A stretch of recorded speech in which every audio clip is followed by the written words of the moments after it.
पहला अध्याय अर्जुन विषाद योग। भगवान श्री कृष्ण ने अर्जुन को निमित्त बनाकर समस्त विश्व को गीता के रूप में जो महान उपदेश दिया है, यह अध्याय उसकी प्रस्तावना रूप है। उसमें दोनों पक्ष के प्रमुख योद्धाओं के नाम गिनाने के बाद मुख्य रूप से अर्जुन को कुटुम्बनाश की आशंका से उत्पन्न हुए मोहजनित विषाद का वर्णन है। अथ प्रथमोऽध्याय। धृतराष्ट्र उवाच धर्मक्षेत्रे कुरुक्षेत्रे संवेता युयुत्सवा मामकाः पांडवाश्चैव किम कुर्वत संजय। एक। धृतराष्ट्र बोले, हे संजय, धर्मभूमि कुरुक्षेत्र में एकत्रित युद्ध की इच्छा वाले मेरे पांडु के पुत्रों ने क्या किया। एक। संजय उवाच दृष्ट्वा तु पांडवानीकं व्यूढं दुर्योधन सदा आचार्यमुपसंगम्य राजा वचन ब्रवीत। दो। संजय बोले, उस समय राजा दुर्योधन ने व्यूहरचनायुक्त पांडवों की सेना को देखकर और द्रोणाचार्य के पास जाकर यह वचन कहा। दो। पश्यता पांडुपुत्राणामाचार्य महती चमू व्यूढ़ा द्रुपदपुत्रेण तव शिष्येन धीमता। तीन। हे आचार्य, आपके बुद्धिमान शिष्य द्रुपदपुत्र धृष्टद्युम्न के द्वारा व्यूहाकार खड़ी की हुई पांडुपुत्रों की इस बड़ी भारी सेना को देखिए। तीन। अत्र शूरा महेश्वासा भीमार्जुनस्मा युधि युयुधानो विराटश्च द्रुपदश्च महारथः। चार। धृष्टकेतुश्चिकितानः काशिराजश्च वीर्यवान् पुरुजित कुंती भोजश्च शैब्यश्च नरपुंगवा। पांच। युधामन्युश्च विक्रांत उत्तमौजाश्च वीर्यवान् सौभद्रो द्रौपदेयाश्च सर्व एव महारथाः। छह। इस सेना में बड़े बड़े धनुषों वाले तथा युद्ध में भीम और अर्जुन के समान शूरवीर सात्यकी और विराट तथा महारथी राजा द्रुपद, धृष्टकेतु और चेकितान तथा बलवान काशीराज, पुरुजित, कुंतीभोज और मनुष्यों में श्रेष्ठ शैब्य, पराक्रमी युधामन्यु तथा बलवान उत्तमौजा, सुभद्रा पुत्र अभिमन्यु और द्रौपदी के पांचों पुत्र ये सभी महारथी है। चार। पाँच। छह। अस्माकं तु विशिष्टा ये तान्यबोध द्विजोत्तम नायका मम सैन्यस्य संज्ञार्थं तान् ब्रवीमीते। सात। हे ब्राह्मण श्रेष्ठ, अपने पक्ष में भी जो प्रधान है उनको आप समझ लीजिए। आपकी जानकारी के लिए मेरी सेना के जो सेनापति हैं उनको बतलाता हूँ। भवान भीष्मश्च कर्णश्च कृपश्च समितिञ्जयः अश्वत्थामा विकर्णश्च सौमदत्तिस्तथैव च। आठ। आप द्रोणाचार्य और पितामह भीष्म तथा कर्ण और संग्रामविजय कृपाचार्य तथा वैसे ही अश्वत्थामा, विकर्ण और सोमदत्त का पुत्र भूरिश्रवा। आठ। अन्ये च बहवः शूरा मदर्थे त्यक्तजीविताः नानाशस्त्रप्रहरणाः सर्वे युद्धविशारदाः। नौ। और भी मेरे लिए जीवन की आशा त्याग देने वाले बहुत से शूरवीर अनेक प्रकार के अस्त्रों शस्त्रों से सुसज्जित और सब के सब युद्ध में चतुर हैं। नौ। अपर्याप्तम तदस्माकं बलम भीष्माभिरक्षितम पर्याप्तं त्विद्मेतेषां बलम भीमाभिरक्षितम। 10। भीष्म पितामह द्वारा रक्षित हमारी वह सेना सब प्रकार से अजेय है और भीम द्वारा रक्षित इन लोगों की यह सेना जीतने में सुगम है। 10। अयनेषु च सर्वेषु यथाभागमवस्थिताः भीष्ममेवाभिरक्षन्तु भवन्तः सर्व एव हि। 11। इसलिए सब मोर्चों पर अपनी अपनी जगह स्थित रहते हुए आप लोग सभी निःसंदेह भीष्म पितामह की ही सब ओर से रक्षा करें। 11। संजय उवाच तस्य संजन्यन हर्षण कुरुवृद्धः पितामहः सिंहनाद विनद्योच्चैः शंखं दध्मो प्रतापवान। 12।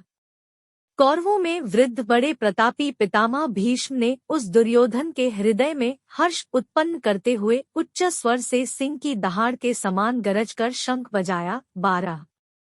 तथा शंखमाश्च भैर्यश्च पर्वानक गोमुखाय सहसैवाभ्यहन्यन स शब्दस्तुमुलोभवत्।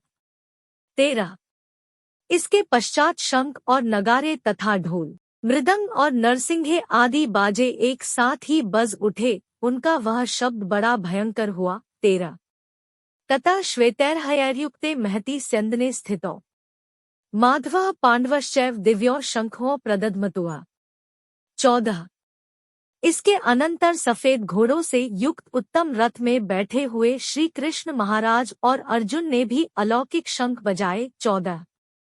पांचजन्य ऋषिकेशो देवदत्तन धनंजय। 15 दधमो महाशंखनम भीमकर्मा वृकोदरा। 15। श्री कृष्ण महाराज ने पांचजन्य नामक, अर्जुन ने देवदत्त नामक और भयानक कर्म वाले भीमसेन ने पौंड्र नामक महाशंख बजाया। 15। अनंत विजयम राजा कुंती पुत्रो युधिष्ठिर। नकुला सहदेवश्च सुघोष मणिपुष्पको। 16। कुंती पुत्र राजा युधिष्ठिर ने अनंत विजय नामक और नकुल तथा सहदेव ने सुघोष और मणिपुष्पक नामक शंख बजाए। 16। काशश्च परमेश्वास शिखंडी च महारथ। धृष्टद्युम्नो विराटश्च सात्विकश्चापराजित। 17। द्रुपदो द्रौपदेयाश्च सर्वशा पृथिवीप्ते। सौभद्रश्च महाबाहुआ शंखवान्दधमुः पृथक पृथक। 18।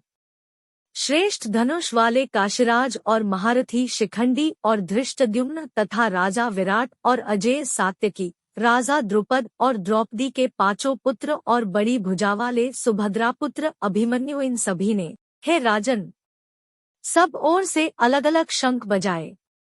सघोषो धार्तराष्ट्राणा हृदयानि व्यदार्यत। नभश्च पृथिवी चैव तुमुलो व्यनुनाद्यन। 19। और उस भयानक शब्द ने आकाश और पृथ्वी को भी गुंजाते हुए धार्तराष्ट्रों के अर्थात आपके पक्ष वालों के हृदय विदीर्ण कर दिए। 19। अथ व्यवस्थितान दृष्ट्वा धार्तराष्ट्रान कपिध्वज। प्रवृत्ते शस्त्र संपाते धनुरुद्यमे पांडवा। 20। ऋषिकेश तदा वाक्यमिद्मा महीते। अर्जुन उवाच सैन्योरुभयोर्मध्ये रथम स्थापय मेच्युत। 21। हे राजन, इसके बाद कपिध्वज अर्जुन ने मोर्चा बांधकर डटे हाय धृतराष्ट्र संबंधियों को देखकर उस शस्त्र चलाने की तैयारी के समय धनुष उठाकर ऋषिकेश श्री कृष्ण महाराज से यह वचन कहा, हे अच्युत, मेरे रथ को दोनों सेनाओं के बीच में खड़ा कीजिए। यावदेतान निरीक्षेहन योद्धृकामान्वस्थितान कैर्मया सह योद्धव्यमस्मिन् रणसमुद्यमे। 22।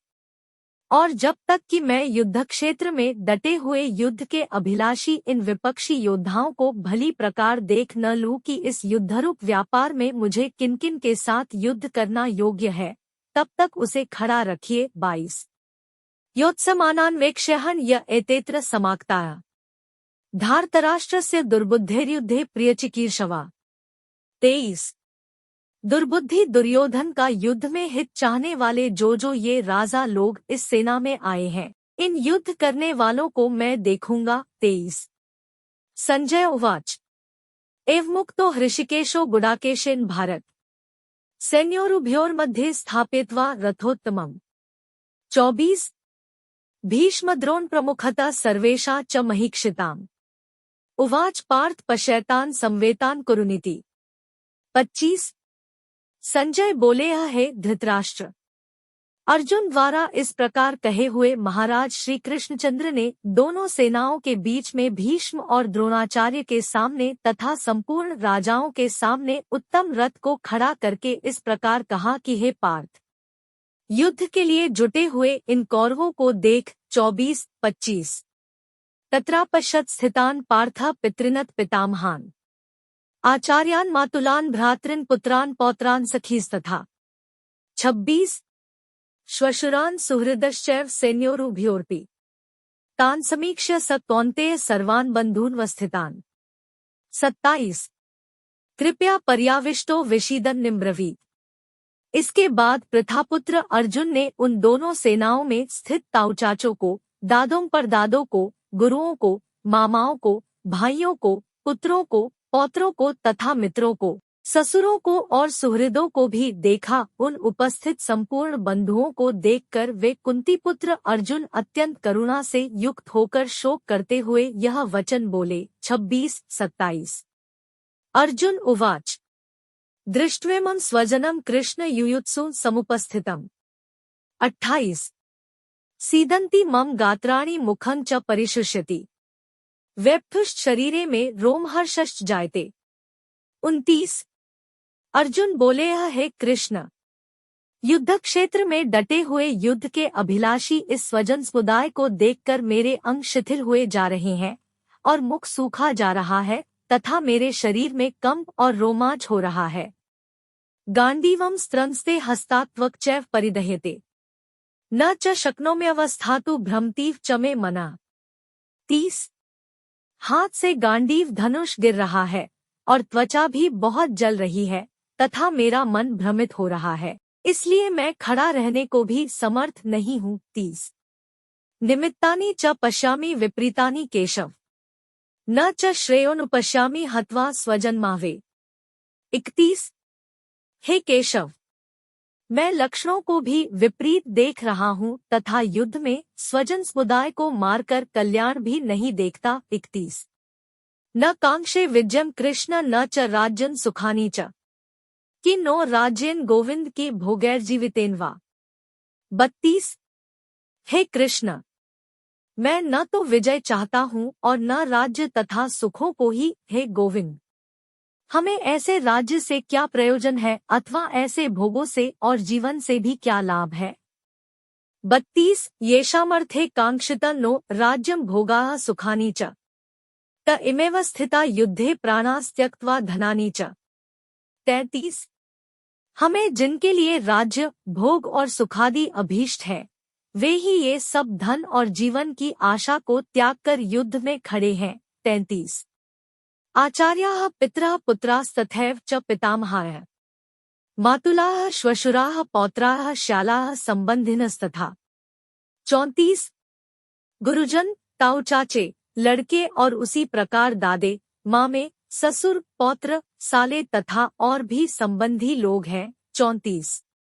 एतान्न हन्तुमिच्छामि घ्नतोपि मधुसूदन, अपि त्रैलोक्यराज्यस्य हेतोः किन्नु मही कृते। 35। हे मधुसूदन, मुझे मारने पर भी अथवा तीनों लोगों के राज्य के लिए भी मैं इन सबको मारना नहीं चाहता, फिर पृथ्वी के लिए तो कहना ही क्या। 35। निहत्य धार्तराष्ट्रान्नः का